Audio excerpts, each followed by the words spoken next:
Okay, so this week, this is from last week, I guess.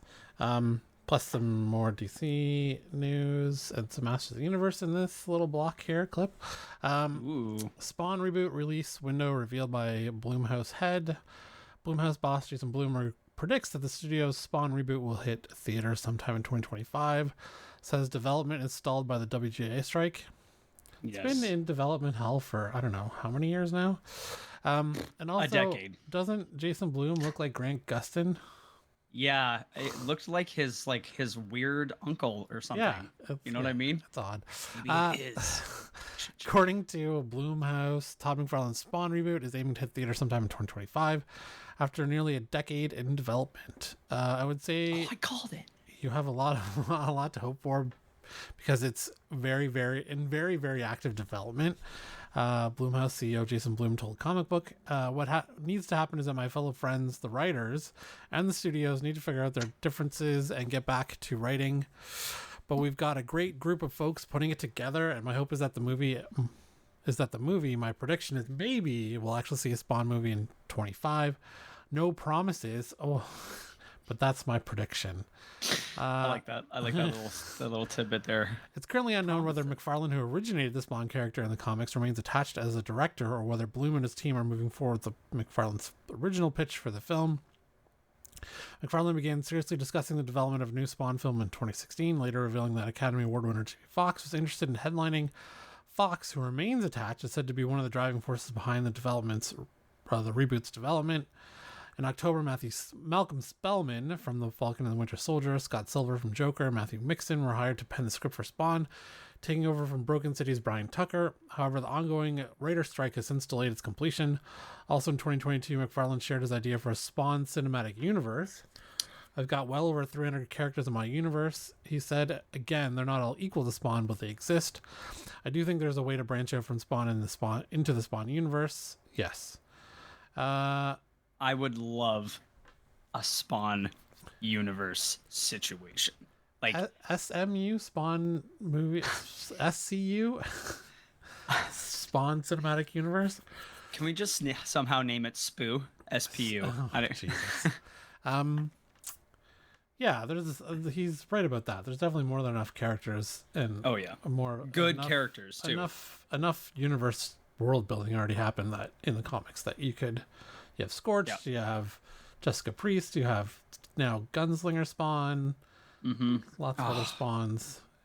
Yeah, so many good medieval Spawn. It's like so many. Oh my god. Another movie that's probably not going to happen. Or could happen. DC Studios are reportedly planning a Huntress project, and it will be a Korean language movie. DC Studios co-CEO James Gunn has made clear he wants to release a wide array of superhero films, and a new rumor suggests that a Huntress movie with a Korean lead star will be among them. New DC Studios co-CEO James Gunn has been highly critical of today's superhero movies, suggesting his plan is to tell a wider array of stories in the new DCU. We don't currently know how much the projects which have already been announced are going to differ, but the moderators at DCEU Leaks, which are probably going to end up shut down like Marvel Studio spoilers at the subreddit, claim to have learned about another Chapter 2 movie, The Huntress. We last saw the character in action in Harley Quinn's Birds of Prey. Did you get through that movie? I did watch it all. Well, you are a better man than I am, sir. Funny enough, I actually worked a couple of events for that movie. That was here in Toronto. They had people. Actually, funny enough, side derailment. I took photos of cosplayers who they hired for next to nothing, right? Because they had built their personality up online as cosplayers. So the people that were running this event were terrible, by the way. No names. But they paid them next to nothing, and they did a lot of work, right? They were in costume, they were in character. It was killer. And this one person who played Harley, I ended up becoming friends with, and I actually just shot her wedding last month. Oh, yeah? Do you know how much? Photographed. I didn't shoot up anybody. Photographed. We're in Canada. Can you say, like, between a number of what they got paid? All I Wait, let me guess. remember. So it was 8 hours, right? It was less than that. I think it was like six, Okay. like 5 or 6 hours. And I know that they got paid dickle. Like more than 500, but less than 1,000. Why don't we hover around like maybe $100? What? Probably like 100. I guarantee you it was at least 100. Sorry, at least 100. But I doubt they got paid over $200 each. Oh, those poor people. Way. Oh, I know, because I fucking photographed and I only got paid like $275. It was ridiculous. Oh, wow. DCU's cheap. Yeah. Well, that's under the old regime, though. The new regime is going to old regime. And I mean, hey, man, when it's all just old white dudes trying to balance books, that's what happens. Yeah, nobody cares. So we last saw the character in action, Harley Quinn, Birds of Prey, but this version won't be played by Mary Elizabeth Winstead. Instead, the movie is supposedly going to be a foreign language film that plays out entirely in Korean. That likely means The Huntress will be a story told in the same vein as Train to Busan, which is a great movie. And The Villainess, which I have not seen, a bold move by DC Studios, which may or may not pay off. After all, a movie such as this is unlikely to be a huge box office hit, so keeping the budget under control will be imperative for it to find success. Whether audiences want superhero movies that break the mold of what Marvel Studios has found so much success with is also hard to say. Of course we do. Yes. I mean, if it wasn't The Huntress, came out in 2017. Yeah. And it got all right reviews. What did? Sorry? The Hunter. Or sorry. The Villainess? The Villainess. Oh. Yeah, I wouldn't mind seeing other takes on the style of the superhero movie. Yeah, absolutely. One of the great things about the Star Wars universe right now is the Visions, where they let all, anime and manga creators have at it for each episode, right? Yeah, I haven't gone into season 2 yet, but I enjoyed season 1 a lot. Yeah, and they also did Tales of the Jedi, which was also kind of in that vein too. Oh yeah, I didn't watch that. Yeah. Yeah. Oh, so that was the kid animated one, right? Geared towards. I mean, no, it was more like. It was more like Rebels. It was more like Rebels. Yeah. Sorry, I'm so behind, dude.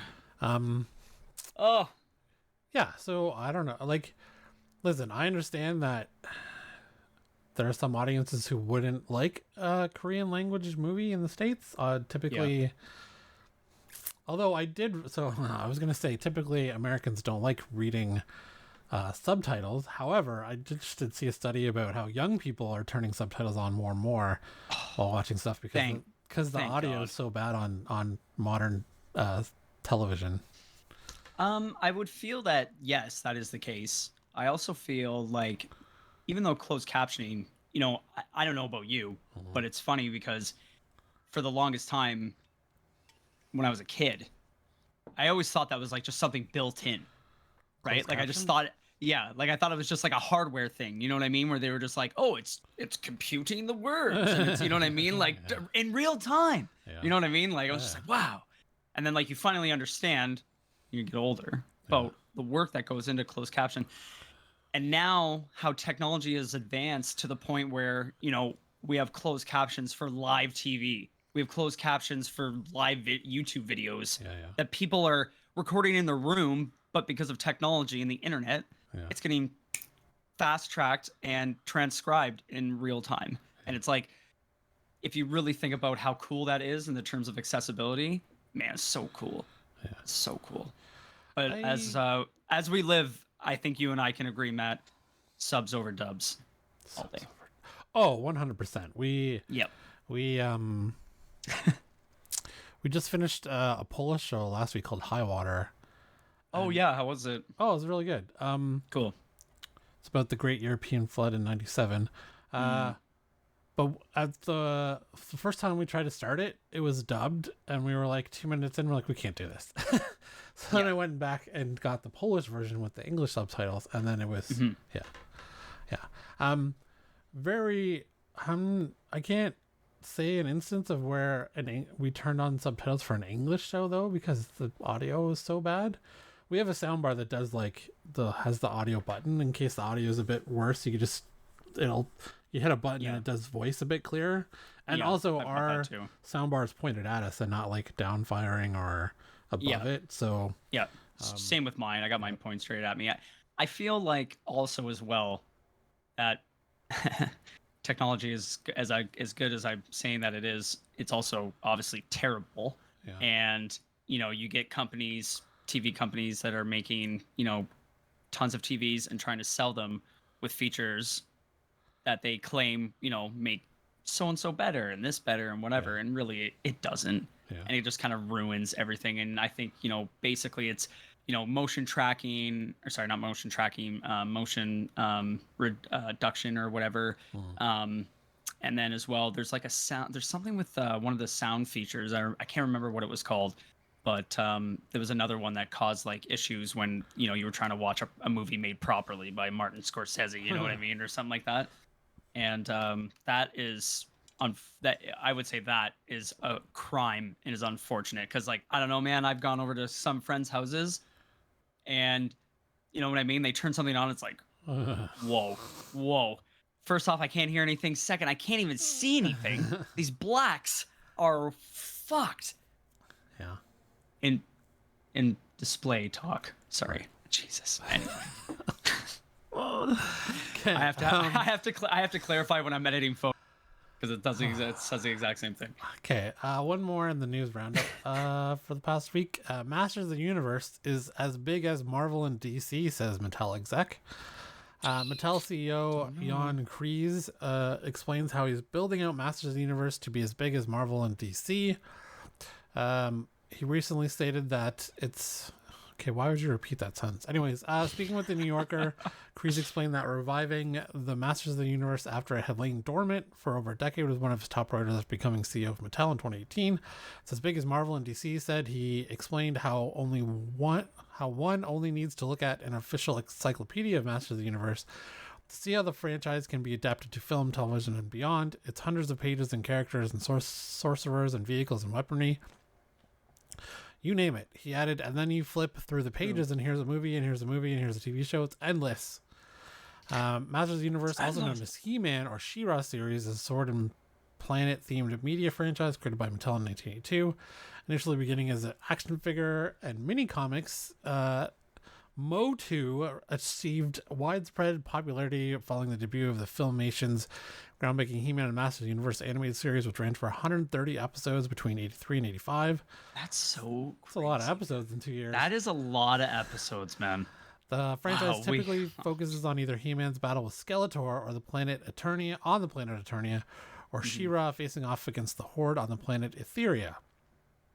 Wow, they really came up with some diverse names there for those planets. Well, they clearly were very worried about the lore.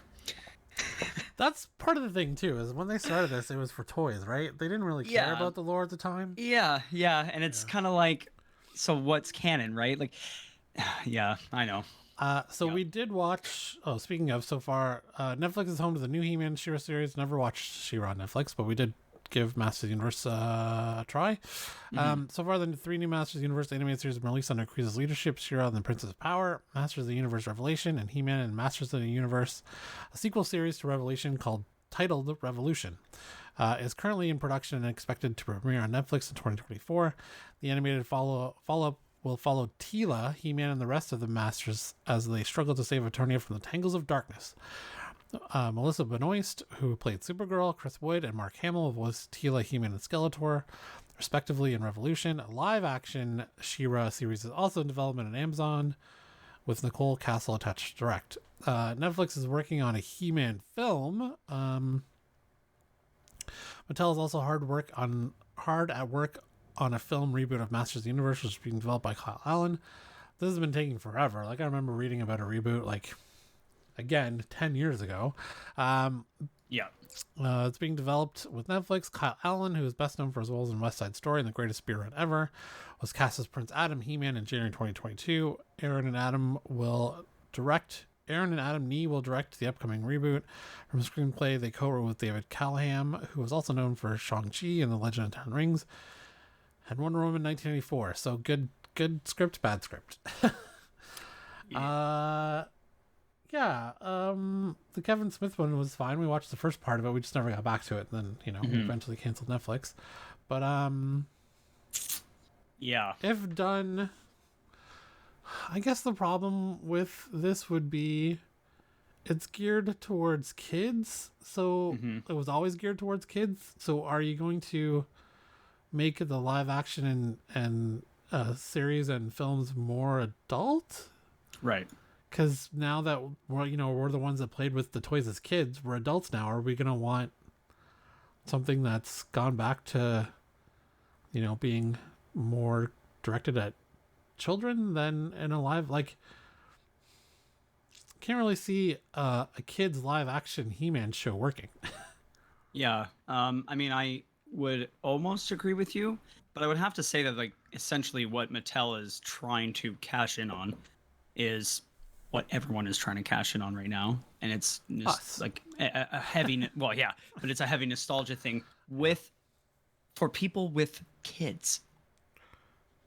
So what they're, I think, banking on is, someone obviously our age, because we're so similar in age, you and I, and like basically brothers. How dare you, sir? I'm like 10 years older than you.